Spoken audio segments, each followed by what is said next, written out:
Palabras de alegría y esperanza.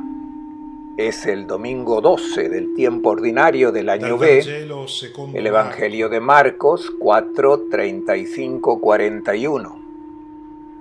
Y el comentario es del padre Fernando Armelini. Aquel día, al atardecer, les dijo: pasemos a la otra orilla. Ellos despidieron a la gente y lo recogieron en la barca tal como estaba. Otras barcas lo acompañaban. Se levantó un viento huracanado, las olas rompían contra la barca que se estaba llenando de agua. Él dormía en la popa sobre un cojín. Lo despertaron y le dijeron: Maestro, ¿no te importa que muramos? Se levantó, increpó al viento y ordenó al lago: calla, enmudece. El viento cesó y sobrevino una gran calma. Y les dijo: ¿por qué son tan cobardes? ¿Aún no tienen fe? Llenos de miedo se decían unos a otros: ¿quién es este que hasta el viento y el lago le obedecen? Un buen domingo para todos. El relato que acabamos de escuchar se puede entender como un relato de un hecho material que ocurrió realmente en el lago de Galilea. Durante una tormenta, Jesús dio a sus discípulos una prueba de su poder divino. Con su palabra calmó las olas del lago. Tratemos de imaginar la reacción de un no creyente a esta interpretación. Se vería sorprendido, asombrado, estaría muy desconcertado. Cierta vergüenza frente a esta explicación la experimenta también el creyente, porque inevitablemente se hace preguntas que no puede responder. Voy a mencionar algunas de estas preguntas porque queremos identificar bien el género literario de esta página. De lo contrario, perderíamos la riqueza del mensaje que el evangelista nos quiere comunicar. La primera de estas preguntas viene de la indicación de tiempo. Es muy extraño. Ya ha llegado la noche, cuando Jesús les dice a sus discípulos que vayan al otro lado del lago. Jesús pasó todo el día entre la gente y habló del reino de Dios en parábolas. Son las parábolas que encontramos en el capítulo 4 del Evangelio según Marcos, y dos de estas parábolas las escuchamos el domingo pasado, la de la semilla que crece por sí misma y la del grano de mostaza. Al final del día, esperaríamos que Jesús dijera a sus apóstoles: dejen que la gente se vaya a casa ahora y nosotros también vamos a cenar. Y esperaríamos que después de la cena Jesús se reuniera de nuevo con sus discípulos, como nos dice el evangelista que Jesús explicaba en privado el significado de las parábolas que había contado. Pero en su lugar les dijo que se fueran al otro lado del lago. Ahora bien, si leemos el Evangelio según Marcos, Jesús y los discípulos nunca fueron al otro lado del lago. Y de la siguiente narración se desprende que no conocen a nadie del otro lado. ¿Qué van a hacer allí cuando llega la noche? El texto que sigue en Marcos trata de un endemoniado que sale del sepulcro y va al encuentro de Jesús. Uno que rompió las cadenas que usaban para atarlo, se golpeaba con piedras, se hacía daño a sí mismo y a los demás. Jesús expulsa a esos espíritus inmundos que van a los cerdos y luego acaban en el mar. Esta información sobre la tarde es muy extraña y poco verosímil. Por eso nos preguntamos: ¿está dando Marcos información o está aludiendo al simbolismo de la tarde y la noche en la Biblia? El segundo interrogante, el desenlace de la tormenta es muy extraño. En el pequeño lago de Galilea, un lago que tiene 21 kilómetros de longitud y la anchura máxima es de 11 kilómetros. El lago es muy bonito, pequeño, y está bien protegido por las montañas, tanto que parece un nido en medio de estas montañas. No hay tormentas en este lago, lo ven en una foto satelital. Y luego tienen que ir desde Cafarnaún hasta Gerasa, donde tuvo lugar ese episodio de la curación del poseso. En resumen, aunque hubiera habido una tormenta, la orilla está muy cerca. Y por otro lado, los apóstoles conocen muy bien al lago, han nacido allí y saben cuándo cambia el tiempo, cuándo habrá un poco de viento, pero nunca un viento capaz de levantar una borrasca en ese lago. Entonces, nos hacemos una segunda pregunta. ¿Es una tormenta material o el evangelista se refiere a alguna otra tormenta que amenaza a mandar al fondo la barca en la que están los discípulos? Luego, durante la travesía, hay olas que se vuelcan sobre la barca de manera que ahora está llena de agua. Las barcas de aquella época eran de 8 metros, consistentes, como la que tuvo que ser la barca de Pedro, o sea, 8 metros de largo y 2 metros de ancho, con 4 remadores, y luego estaba el timonel y, por lo general, una vela. En esta barca están ahora los 13. Jesús está en la popa y duerme. Dice la narración que la barca era sacudida por las olas, inundada por las olas, estaba llena de agua.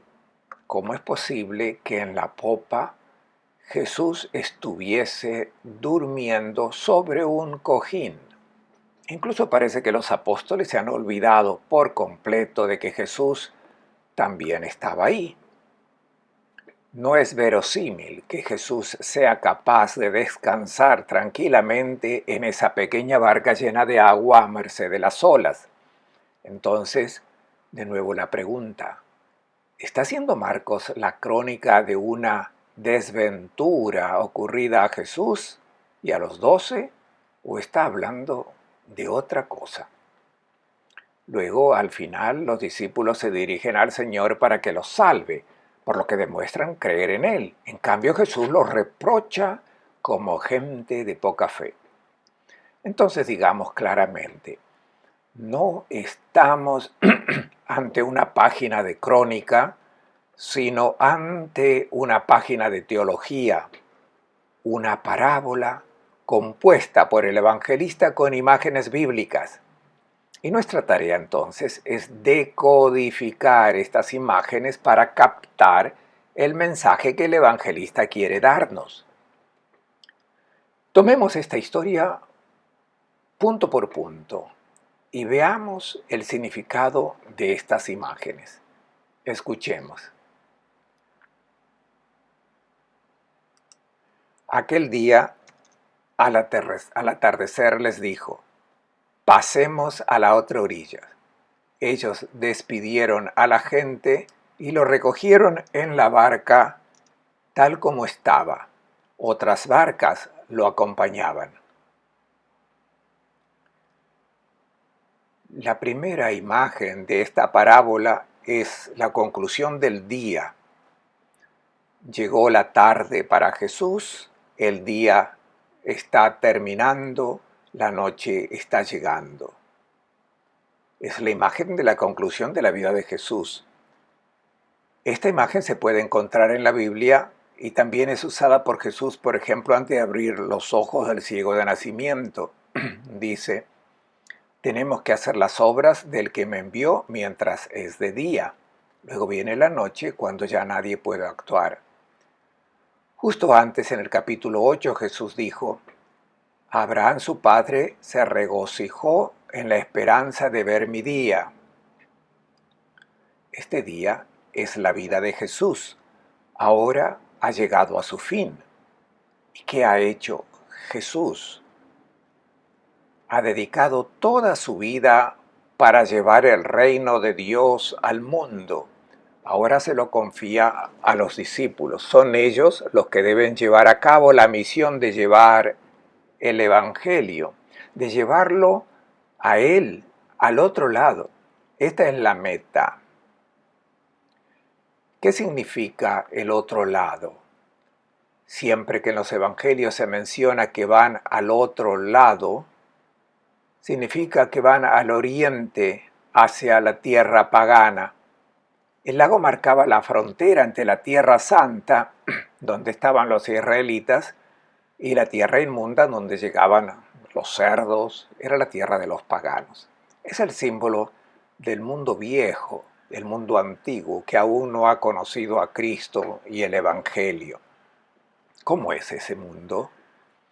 Está representado por el hombre poseído que se presenta a Jesús. Está poseído por espíritus que lo deshumanizan. ¿Y cuáles son estos espíritus que deshumanizan? Es toda la sociedad pagana, el egoísmo, la búsqueda del propio interés, el apego al dinero, la codicia por acumular bienes, la búsqueda del placer, del poder, del éxito a cualquier precio, incluso recurriendo a la injusticia, a la mentira. Estos demonios llevan a la competencia, provocan guerras, crean un mundo invivible. Es el mundo viejo, la sociedad inhumana que aún no ha sido humanizada por el mensaje evangélico, por el Espíritu de Cristo. La tarea de los discípulos es llevar el Evangelio a este mundo pagano, al mundo endemoniado, y será la palabra del Evangelio la que expulsará a estos espíritus inmundos, porque donde llega el Evangelio los espíritus ya no pueden permanecer tranquilos. El Evangelio y los espíritus inmundos son incompatibles. Donde hay uno no puede haber otro. Todos tenemos la experiencia también en nuestra vida personal. Si estoy enojado, si guardo rencor, si odio a una persona y empiezo a leer el Evangelio, si leo el Evangelio, estos odios y estos rencores ya no están dentro de mí, porque entran en conflicto con el Evangelio. Por lo tanto, o tiro el Evangelio o alejo a los espíritus inmundos. De lo contrario, hay un conflicto interior que no puedo resistir. Tercera imagen. Recogieron en la barca a Jesús tal como estaba. Este detalle es curioso y extraño. Vamos a ver en un rato lo que significa, porque está vinculado a la tarde de Jesús, al final de su vida terrenal. Lo llevan tal como estaba. Luego menciona la presencia de muchas barcas. Conocemos muy bien el simbolismo de la barca en la que están los discípulos. Es la comunidad cristiana. Desde siempre la iglesia tiene como símbolo la barca.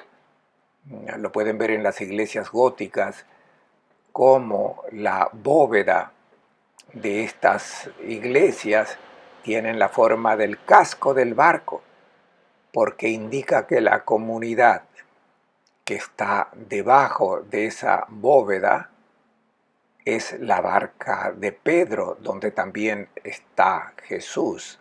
Es la barca que cruza las agitadas olas del mundo pagano.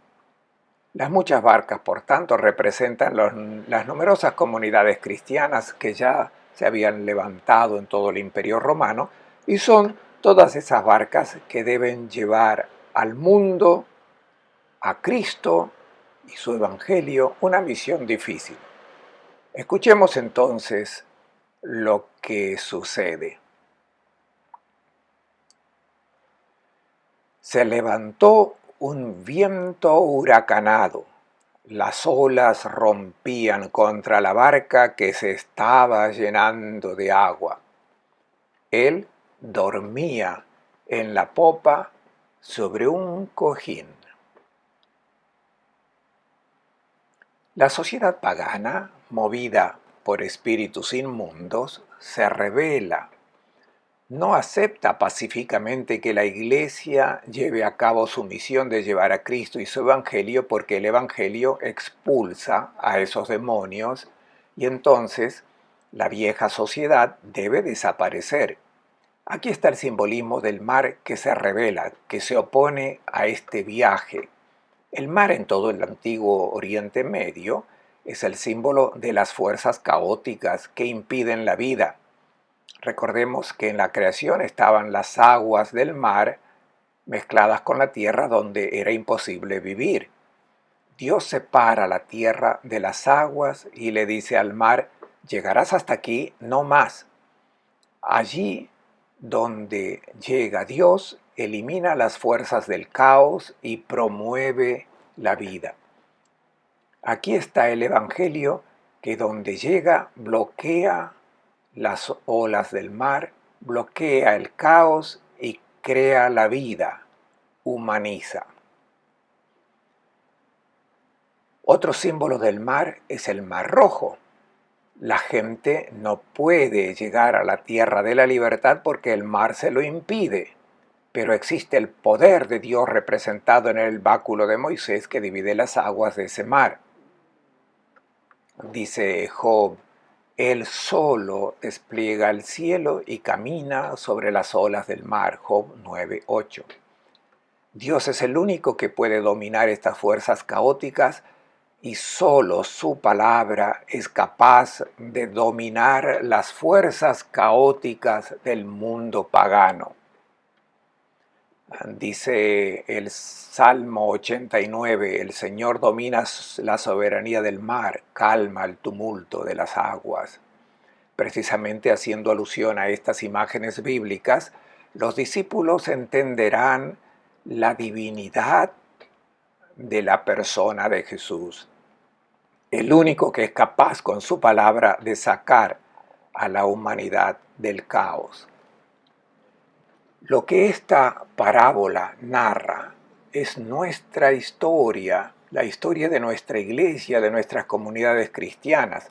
Tal vez no habíamos tomado en cuenta que nuestra barca tiene que afrontar las tormentas, las olas amenazantes. Cuando te embarcas con Jesús tienes que tener en cuenta estas tormentas. ¿Qué vemos hoy nosotros? ¿Cuál es la situación que vive nuestra comunidad eclesial? Estamos en una tormenta. Nos estamos alejando de lo que hasta hace poco tiempo se llamaba la sociedad cristiana.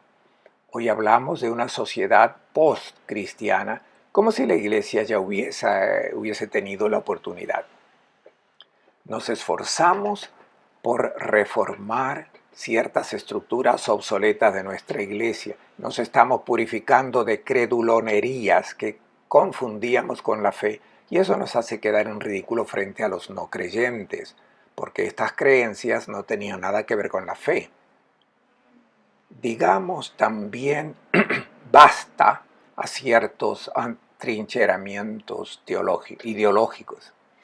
Pero una buena parte del mundo secular, estos esfuerzos nuestros son considerados trucos para tratar de sobrevivir y no nos resignamos a hacernos a un lado. Pues bien, quienes cultivan estas expectativas, tal vez incluso estas esperanzas, no conocen la historia. Nuestra iglesia ha superado dificultades muchos más dramáticas que las que estamos atravesando hoy, y siempre ha salido más purificada y viva. El tiempo que estamos viviendo es un kairos, una oportunidad que se nos ofrece para salir como una iglesia más evangélica. todavía tenemos muchos aspectos que purificar. El tema de las tormentas también podemos referirlas a muchas situaciones que suceden en nuestras pequeñas comunidades, en nuestras familias, en nuestras vidas personales, y luego, cuando vemos desaparecer tantos proyectos o tal vez incluso tantas relaciones construidas con amor a lo largo de los años, tengamos en cuenta que Jesús está con nosotros. El resucitado nos acompaña en estas tormentas. Tenemos otras imágenes muy significativas en la parábola que estamos examinando. Jesús descansa en un cojín en la popa durmiendo. Es solo el evangelista Marcos el que dice que está en la popa y que también tiene una almohada bajo la cabeza. Nos olvidamos tantas veces de lo que pasó exactamente con los discípulos en este barco. Intentaron resolver los problemas con su habilidad y su astucia. A ninguno de ellos se les ocurrió que Jesús estaba con ellos. Estaba durmiendo con una almohada. Ya hemos dicho que no puede ser una crónica. Entonces, ¿qué es este sueño de Jesús? Esta imagen se utiliza a menudo en la Biblia para indicar la muerte. Ben Sirá dice que la muerte es un sueño eterno. También Job usa la misma imagen, dice, el hombre no despertará de su sueño. O el Salmo 13, donde el salmista pide al Señor, no me sorprendas con el sueño de la muerte. También Jesús habla del sueño de Lázaro. Y los primeros cristianos usaron esta imagen de dormir, que es muy pobre, para decir que uno se despierta. Aquí está Pablo cuando escribe a los tesalonicenses: hermanos, no queremos dejarles en la ignorancia sobre los que se han dormido, pero ya se han despertado en la casa del Padre y viven con Dios. Aquí tenemos a Jesús que se durmió al final de su jornada. Está en la barca con los discípulos y ellos se olvidan de él porque ya no es el Jesús que estaba físicamente vivo en este mundo, sino que ha resucitado. Y es fácil que nos olvidemos también nosotros de que está con nosotros en la barca. Hay una almohada en la barca en medio de ese tumulto. ¿De dónde sale la almohada que extrañamente en ese tumulto, en esa tormenta, queda bajo la cabeza de Jesús? La presencia de la almohada ya no nos sorprende si tenemos en cuenta el término griego que se utiliza, proskefalaion. Indicaba la almohada que se colocaba bajo la cabeza del difunto. Jesús está en la popa, que es el lugar del timonel, que es una situación en una situación de extremo peligro, parece haberse quedado dormido y no se interesa por lo que ocurre con los discípulos. Dentro de poco escucharemos la queja que Jesús les hace. Entonces, el significado de toda la escena está claro. El Jesús que está con los discípulos en la barca, que está con nosotros hoy, es Jesús, el Jesús que nos acompaña mientras somos zarandeados por las tormentas. No es el Jesús que estaba físicamente al lado de los discípulos durante la vida pública. Es el Cristo, el resucitado. De hecho, por fin los discípulos recuerdan que Jesús está con ellos, aunque parece no importarle lo que ocurre en el mundo. Escuchemos lo que le dijeron.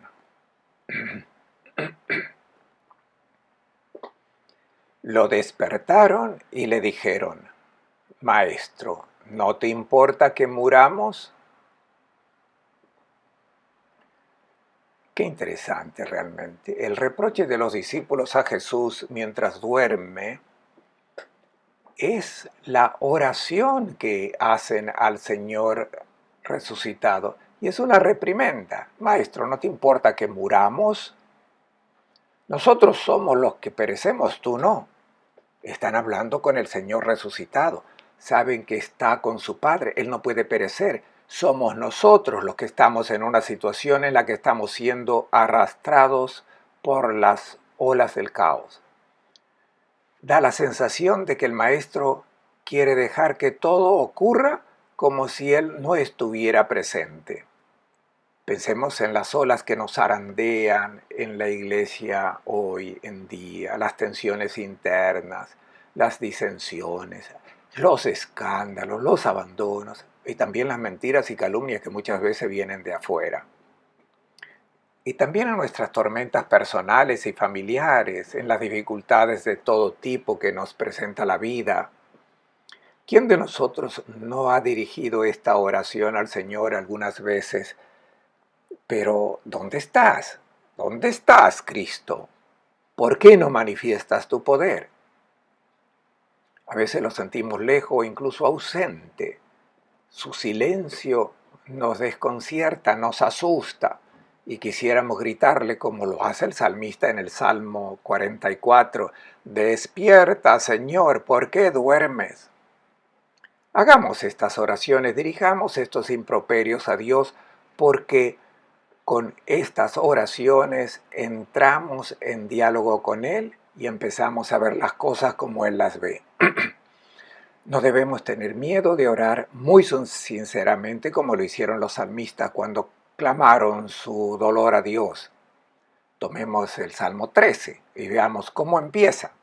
¿Hasta cuándo, Señor, me olvidarás? ¿Hasta cuándo me ocultarás tu rostro? ¿Hasta cuándo estaré angustiado con el corazón apenado todo el día? ¿Hasta cuándo triunfará mi enemigo?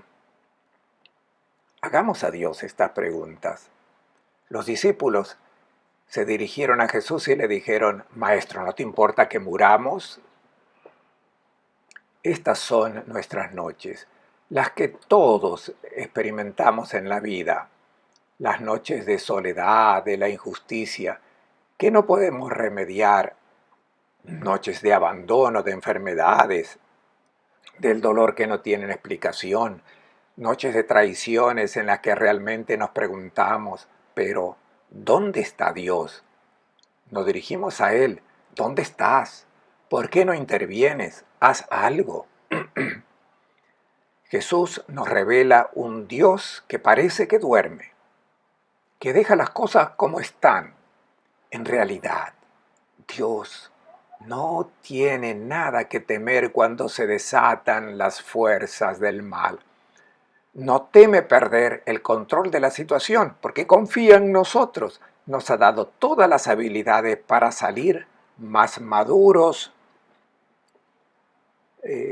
victoriosos de cualquier situación, siempre que nos dejemos guiar por su evangelio. Es un Dios que deja que las cosas sucedan. Incluso permite la envidia, la rivalidad, la injusticia, la mentira. Nos gustaría tener a Dios disponible para hacer lo que queremos. Este no es el Dios de Jesús de Nazaret. Dios ama a este mundo, deja que la vida se desarrolle según lo que la gente haga con su propia libertad, pero no deja que nuestra historia se le escape de las manos. Él es el que la guía, porque es el Pantocrátor, el que tiene en sus manos el destino de la vida de cada uno de nosotros. Escuchemos ahora cómo Jesús resucitado responde a la oración de los discípulos. Jesús se levantó, increpó al viento y ordenó al lago: calla, enmudece. El viento cesó y sobrevino una gran calma. y les dijo: ¿por qué son tan cobardes? ¿Aún no tienen fe? Llenos de miedo, se decían unos a otros: ¿quién es este que hasta el viento y el lago le obedecen?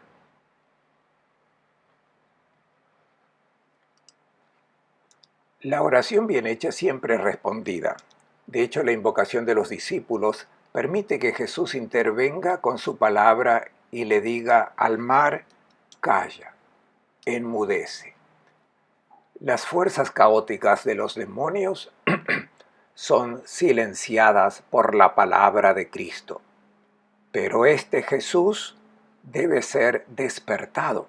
Hay que despertar su voz, su evangelio debe ser despertado dentro de nosotros, porque cuando despertamos, esta palabra suya silencia a los espíritus inmundos, los que crean todas estas tormentas en la vida de la iglesia y en nuestra vida personal. Y luego el reproche. ¿Por qué son tan cobardes? ¿Aún no tienen fe? El miedo a hundirse es un signo de la falta de fe. Que los que están fuera de la barca piensen que la iglesia está destinada a hundirse y que estamos destinados a perecer es una cosa, pero que los discípulos piensen esto significa que tienen poca fe, porque piensan que están solos, piensan que la barca es de ellos, pero la iglesia no es de ellos, es de Cristo. Tienen que despertarlo para tomar conciencia de su presencia y de su misión. Los que están fuera de la barca piensan que la iglesia se hunde y tienen toda la razón para pensarlo. Piensan que la iglesia solo puede contar con sus propias capacidades humanas y que son muchas. Pero los que están dentro de la iglesia lo deben saber. Deben tener la certeza de que es insumergible, no por sus propias fuerzas, sino porque Cristo está presente en esta iglesia con su poder divino. No recordar esto es una falta de fe. No queremos sentir hoy como dirigido a nosotros este reproche de Jesús, porque estamos seguros de que Él es el Hijo de Dios y que tiene poder sobre las olas del mar. Les deseo a todos un buen domingo y una buena semana.